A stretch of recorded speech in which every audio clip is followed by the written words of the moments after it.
Last lecture के अंदर हमने किया था भारत सरकार अधिनियम 1919, जिसके अंतर्गत हमने उनकी व्यवस्थाओं को देखते हुए डिस्कस किए थे गृह सरकार, केंद्रीय सरकार।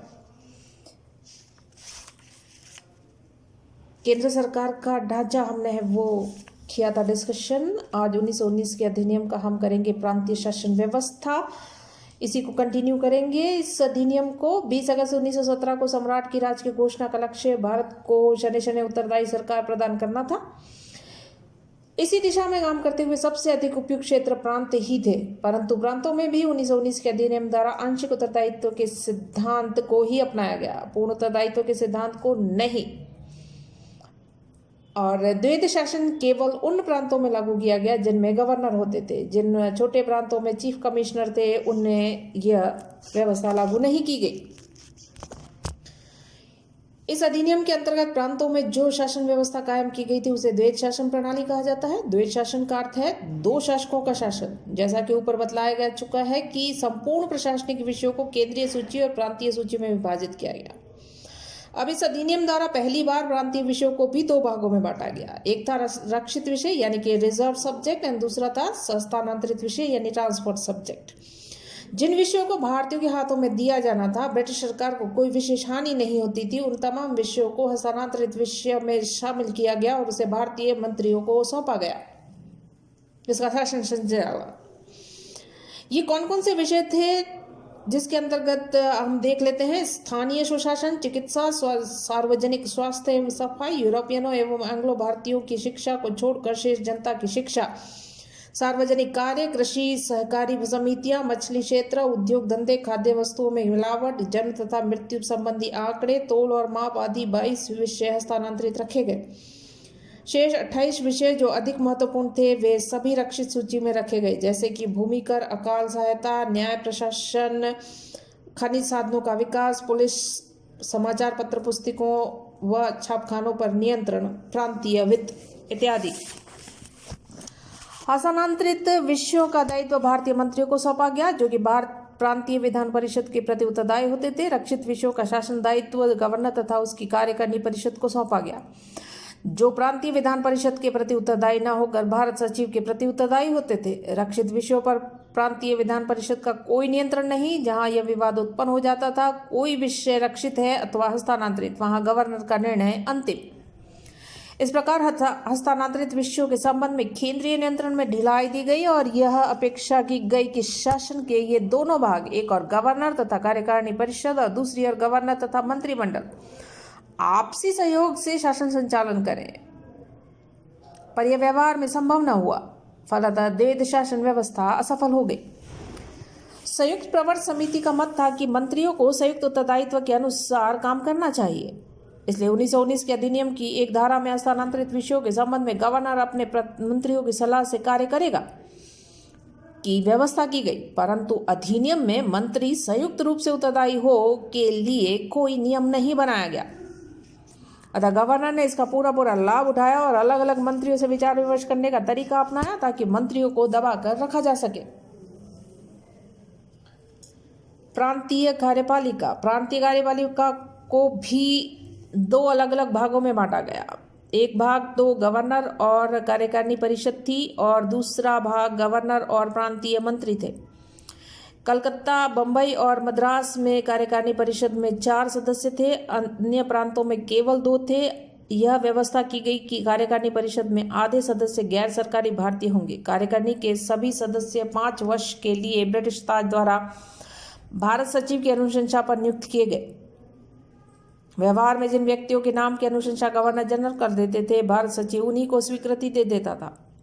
गवर्नर कार्यकारिणी परिषद का प्रधान होता था तथा कार्यकारिणी के किसी भी निर्णय की वह उपेक्षा कर सकता था। हस्तांतरित विषयों का शासन संचालन करने के लिए मंत्री नियुक्त होते थे। उनकी अधिकतम संख्या निश्चित नहीं की गई। बंबई, कलकत्ता, मद्रास में 3 मंत्री नियुक्त किए गए और शेष प्रांतों में 2 मंत्री नियुक्त किए गए। मंत्रियों की नियुक्ति गवर्नर द्वारा की जाती थी। उसकी इच्छा रहने तक वे अपने पद पर बने रहते थे। मंत्रियों की नियुक्ति विधान परिषद के सदस्यों में से ही की जाती थी। यदि किसी ऐसे व्यक्ति को मंत्री नियुक्त कर दिया जाए जो विधान परिषद का सदस्य नहीं होता,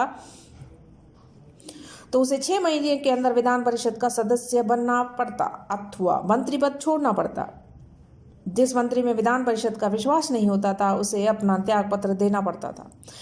इधर गवर्नर को बिना कारण बताए मंत्रियों को हटाने का अधिकार। इस प्रकार मंत्रियों को विधान परिषद तथा गवर्नर की दया पर छोड़ दिया गया था। इसलिए मंत्रियों को अपने 2 स्वामियों को प्रसन्न रखना पड़ता था।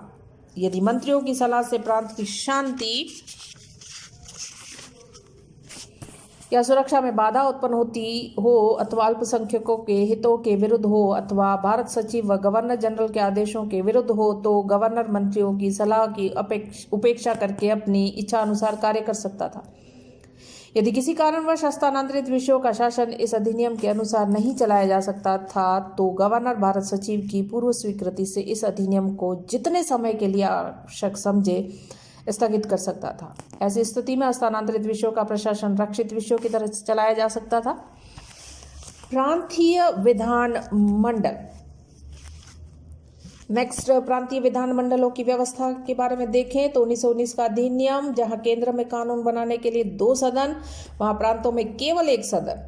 अतः प्रांतीय विधान मंडल से हमारा अभिप्राय केवल विधान परिषद से है। इस अधिनियम के अंतर्गत विधान परिषद के सदस्यों की संख्या में वृद्धि की गई। प्रत्येक प्रांत में इसके सदस्यों की संख्या भिन्न भिन्न थी। जैसे कि मद्रास की विधान परिषद के कुल सदस्यों की संख्या 132, बम्बई 114, बंगाल 140, उत्तर प्रदेश 123, पंजाब 94, बिहार और उड़ीसा 103, मध्य प्रांत 73, असम 53। यह व्यवस्था की गई कि विधान परिषद में कम से कम 70% सदस्य निर्वाचित होंगे और 20% से अधिक सरकारी अधिकारी नहीं होंगे। इसके अतिरिक्त कुछ मनोनीत गैर सरकारी सदस्य होते थे। गवर्नर की कार्यकारिणी के सदस्य विधान परिषद के पदेन सदस्य होते थे। विधान परिषद का कार्यकाल 3 वर्ष निर्धारित किया गया, किंतु गवर्नर इस अवधि से पूर्व भी उसे भंग कर सकता था और विशेष परिस्थिति में उसकी अवधि 1 वर्ष के लिए बढ़ा भी सकता था। यद्यपि प्रांतों में निर्वाचित सदस्यों का बहुमत स्थापित कर दिया गया, परंतु मताधिकार इतना सीमित रखा गया कि 1920 में ब्रिटिश भारत की 24 करोड़ 17 लाख आबादी में से केवल 53 लाख आबादी को ही मताधिकार के लिए योग्यता प्रत्येक प्रांत में अलग अलग।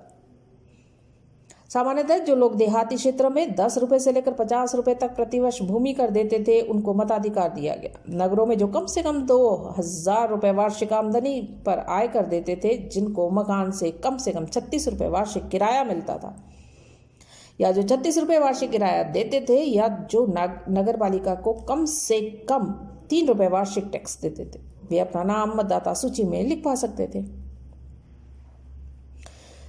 प्रांतीय विधान परिषद को यह अधिकार दिया गया कि वह अपने प्रांतों की शांति तथा अच्छी सरकार के लिए कानून बनाए। इस अधिनियम से पूर्व प्रत्येक बिल के लिए गवर्नर जनरल की आज्ञा लेना आवश्यक, लेकिन इस अधिनियम में यह तय किया गया कि कुछ विशेष मामलों को छोड़कर शेष के लिए गवर्नर जनरल की आवश्यकता नहीं रहेगी, परंतु गवर्नर तथा गवर्नर जनरल को विशेष शक्तियां देकर विधान परिषद के अधिकारों को सीमित कर दिया गया। विधान परिषद को बहुत सी वित्तीय शक्तियां भी दी गई, परंतु गवर्नर की विशेष शक्तियों द्वारा उन पर अनेक रुकावटें भी लगा दी गई, ताकि यदि विधान परिषद गवर्नर की इच्छा अनुसार किसी मांग को पास न कर सके तो गवर्नर अपनी विशेष शक्तियों द्वारा उसे पास कर सकता है। बजट को 2 भागों में बांटा गया। पहले भाग में वे रकमें शामिल की गई जिन पर विधान परिषद केवल बहस कर सकती थी, लेकिन मत नहीं दे सकती थी। इस तरह से लगभग 70% खर्चे पर विधान परिषद का कोई नियंत्रण नहीं। शेष 30% बजट पर विधान परिषद अपना मत देने का अधिकार रखती थी। अब इस प्रांतीय प्रशासन के अंतर्गत जो द्वैध शासन प्रणाली लागू की गई थी, उसके दोष क्या थे और उसके सफलता के कारण क्या रहे। कांग्रेस ने द्वैध शासन प्रणाली का बहिष्कार किया था, लेकिन 1924 में कांग्रेस की ओर से स्वराज पार्टी ने चुनाव में भाग लिया और विधानमंडलों में प्रवेश किया। इसे असफल बनाने का प्रयास किया। अतः सरकार ने मुद्रिमान समिति की नियुक्ति की और इस समिति के यूरोपियन सदस्यों ने द्वैध शासन को मौलिक रूप से सही माना, परंतु समिति के भारतीय सदस्यों ने इसे गलत बताया। साइमन कमीशन ने भी द्वैध शासन प्रणाली के कई दोषों पर प्रकाश डाला। नेहरू रिपोर्ट में भी इसकी कटु आलोचना हुई। 1921 से 1937 तक द्वैध शासन पद्धति ब्रिटिश प्रांतों में चालू रही। इसमें निहित दोषों के कारण इसका विफल होना सुनिश्चित था। द्वैध शासन के क्या दोष रहे, असफलता के कारण कैसे, किन दोषों की वजह से यह असफल सिद्ध हुई, उसके डिस्कस करें यहाँ। तो पहला देखेंगे सैद्धांतिक दृष्टि से दोषपूर्ण व्यवस्था। द्वैध शासन सैद्धांतिक दृष्टि से दोषपूर्ण, इसमें स्वतः ही यह कल्पना कर ली गई कि भारतीय अभी पूर्ण उत्तरदायी शासन के लिए अयोग्य, इसलिए भारत में शुरू में ही आंशिक उत्तरदायी सरकार की स्थापना की जाए ताकि भारतीय मंत्रियों को साधारण अधिकार भी मिल जाए और वास्तविक सत्ता अंग्रेजों के हाथों में बनी रहे। इसलिए भारतीयों का द्वैध शासन प्रणाली से असंतुष्ट हो जाना स्वाभाविक ही था। दूसरा, प्रांतीय सरकार को दो भागों में बांटना, जिनमें एक भाग विधानमंडल के प्रति उत्तरदायी और दूसरा अनुत्तरदायी था, सर्वथा त्रुटिपूर्ण। इससे शासन की एकता, कार्यक्षमता नष्ट होती थी। सर रेजिनाल्ड क्राउक के शब्दों में कहें तो द्वैध शासन एक प्रकार की वर्णशंकर व्यवस्था है जो कभी स्थायी नहीं रह सकती, क्योंकि किसी देश अथवा प्रांत के शासन का संचालन दो पृथक अथवा स्वतंत्र मंत्रिमंडलों द्वारा सफलतापूर्वक नहीं किया जा सकता। सेकेंड, विषयों का वैज्ञानिक विभाजन। प्रांतीय विषयों का रक्षित और हस्तांतरित विषयों में बंटवारा सरकार की एकता को नष्ट करने वाला कदम था। इससे किसी भी दृष्टि से उचित नहीं ठहराया जा सकता। इस विभाजन के फलस्वरूप नित्य नई समस्याएं उत्पन्न होती गई। विषयों का बंटवारा भी अवैज्ञानिक ढंग से किया गया ताकि किसी भी मंत्री के पास किसी भी समूचे विभाग का नियंत्रण न रहे। उदाहरण के लिए देखें तो कृषि और सिंचाई का अभिन्न संबंध है, किंतु कृषि को हस्तांतरित विषय और सिंचाई को रक्षित विषय रखा गया। मद्रास सरकार के व्यवसाय मंत्री सर के.वी. रेड्डी ने मुड्डीमैन कमेटी के सामने गवाही देते हुए कहा था कि मैं कृषि मंत्री था, पर सिंचाई से मेरा कोई संबंध नहीं था। कृषि मंत्री होते हुए भी मेरा मद्रास कृषक ऋण अधिनियम और मद्रास भूमि विकास ऋण अधिनियम से कोई सरोकार नहीं था। सिंचाई, कृषि ऋण, भूमि विकास ऋण और अकाल राहत के बिना कृषि मंत्री की कार्यक्षमता और प्रभाव की केवल कल्पना की जा सकती है। मैं मंत्री था उद्योग का, परंतु कारखाने, भाप यंत्र, जल विद्युत तथा श्रम विभाग मेरे पास नहीं थे, क्योंकि ये सब रक्षित विषय थे। इससे स्पष्ट हो जाता है कि मंत्रियों को गवर्नर तथा उसकी कार्यकारिणी पर निर्भर बना दिया गया था इस अधिनियम द्वारा। थर्ड देखें, गवर्नर की विशेष शक्तियां। इस अधिनियम के अंतर्गत गवर्नरों को विशेष शक्तियां दी गई, जिसकी वजह से दोहरा शासन सफलतापूर्वक कार्य नहीं कर पाया। गवर्नर ने 3 प्रकार से सारी शक्तियां अपने हाथों में ले रखी थी। प्रथम, उन्हें सरकार को अच्छी तरह से संचालित करने के लिए नियम बनाने तथा आदेश जारी करने का अधिकार। उन्होंने नियम बना दिया था कि सप्ताह में एक बार सचिव और अपने विभागीय कार्य के लिए गवर्नर से मिला करें, और जहां उनके मंत्रियों से मतभेद हो वे सभी मामले गवर्नर के निर्णयों के लिए प्रस्तुत करें। इससे मंत्री की बिल्कुल शक्तिहीन हो गए और सचिव उनके विरुद्ध गवर्नर के कान भरने लगे। दूसरा, गवर्नरों ने मंत्रियों से इकट्ठा मिलने की बजाय अलग अलग मिलना शुरू कर दिया। इससे मंत्रियों की बातों की उपेक्षा करना बहुत आसान। तीसरा, गवर्नर ने एक नया सिद्धांत अपना लिया कि मंत्री केवल उनके परामर्शदाता हैं और यह उनकी इच्छा पर निर्भर करता है कि वे मंत्रियों की किसी बात को माने या न माने। इसका परिणाम यह हुआ कि गवर्नर मंत्रियों की उचित सलाह की भी उपेक्षा करने लगे। चौथा देखें तो संयुक्त विचार विमर्श का अभाव। इस अधिनियम के रचयिताओं ने प्रांतीय सरकारों के दोनों भागों रक्षित हस्तांतरित संयुक्त विचार विमर्श की अनुशंसा की, ताकि मंत्रियों के माध्यम से गवर्नर की कार्यकारिणी को जन इच्छाओं की जानकारी मिल सके और कार्यकारिणी के सदस्यों के अनुभव से मंत्री भी कुछ सीख सके। गवर्नरों को इस प्रकार के निर्देश भी दिए गए थे, किंतु मद्रास के गवर्नर को छोड़कर अन्य किसी भी गवर्नर ने इस निर्देशों का पालन नहीं किया। बजट पर विचार करने के अतिरिक्त कार्यकारिणी के सदस्य तथा मंत्रीगण शासन संबंधी मामलों पर विचार विमर्श के लिए कभी सम्मिलित नहीं होते थे। परिणाम ये रहा कि उनमें निरंतर अविश्वास तनातनी रही और वे सार्वजनिक रूप से एक दूसरे की निंदा करते हुए देखे गए। पांचवा देखें तो संयुक्त उत्तरदायित्व का अभाव। मंत्री किसी भी संगठित दल के प्रतिनिधि नहीं थे, अतः वे किसी निश्चित कार्यक्रम से बंधे हुए नहीं थे। गवर्नर ने उनमें संयुक्त उत्तरदायित्व की भावना उत्पन्न करने का प्रयास ही नहीं किया और न कभी उनमें सामूहिक विचार विमर्श ही होता था। इसलिए विभिन्न समस्याओं पर उनके भिन्न भिन्न विचार होते थे। कई बार एक मंत्री दूसरे मंत्री की योजना को विधान परिषद में आलोचना भी कर देता था। मंत्रियों का कार्यकारिणी के साथ भी कोई सहयोग नहीं था। मंत्री विधान परिषद के प्रति उत्तरदायी थे, जबकि कार्यकारिणी के सदस्य विधान परिषद के प्रति उत्तरदायी। संयुक्त उत्तरदायित्व के अभाव में प्रशासन में अनेक कठिनाइयां उत्पन्न हो रही थी। सिक्स्थ, मंत्रियों की कमजोर स्थिति। इस अधिनियम के अंतर्गत मंत्रियों को कोई वास्तविक अधिकार नहीं दिए गए, जिससे कि उनकी स्थिति काफी कमजोर बनी। वे राष्ट्र निर्माण संबंधी विभागों का संचालन करते थे, परंतु उनके पास फंडिंग नहीं था। प्रांतों में विभाग रक्षित विषय था, अतः वित्त विभाग रक्षित। यह विभाग हर मामले में रक्षित विषयों का पक्ष लेता और स्थानांतरित विषयों के मार्ग में अनेक प्रकार की बाधाएं खड़ी कर देता, ताकि सिद्ध किया जा सके कि भारतीय मंत्री अयोग्य है। वित्त विभाग का यह पूर्ण प्रयास रहा कि स्थानांतरित विभागों की मांगों पर विचार करने से पूर्व रक्षित विभागों की सारी मांगें पूरी कर दी जाए। उसके पश्चात स्थानांतरित विभागों के सामने धन की कमी का बहाना लेकर उनकी मांगों को नकार दिया जाए। इसके अतिरिक्त गवर्नर स्थानांतरित विषयों में जब चाहे हस्तक्षेप कर सकता था और बिना कारण बताए किसी भी मंत्री को पदच्युत कर सकता था। ऐसी स्थिति में दोहरे शासन की असफलता स्वाभाविक ही थी। 7, विधान परिषद का दोषपूर्ण गठन। प्रांतों की विधान परिषदों का गठन ही दोषपूर्ण ढंग से किया गया।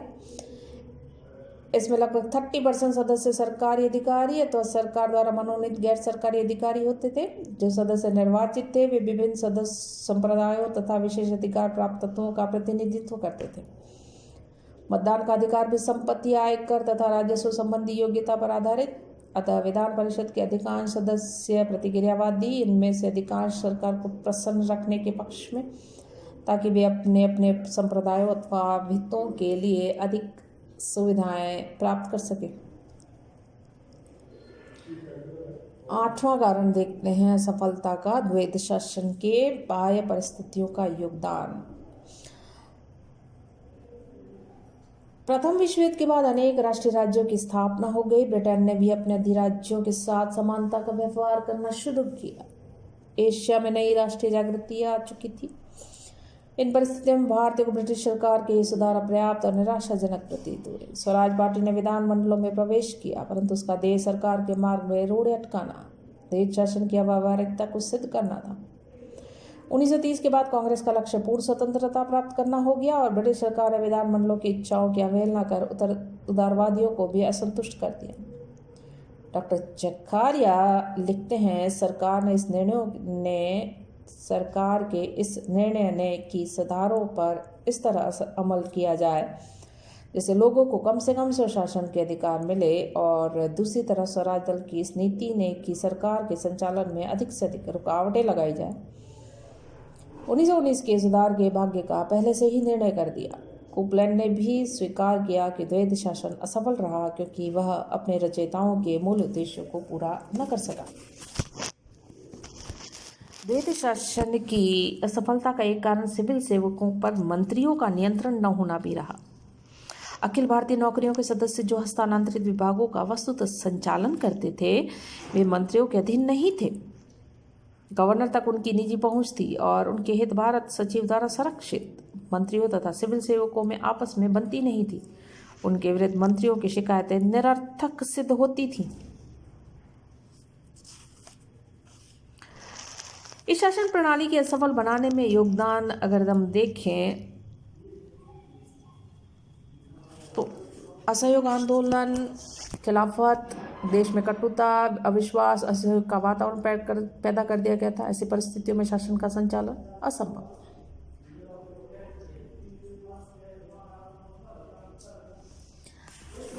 फिर भी मॉरिस जॉर्ज, गुरमुख निहाल सिंह, एम.वी. पायली आदि विद्वानों का मानना है कि द्वैध शासन प्रणाली ने संसदीय सरकार के विकास में योगदान दिया।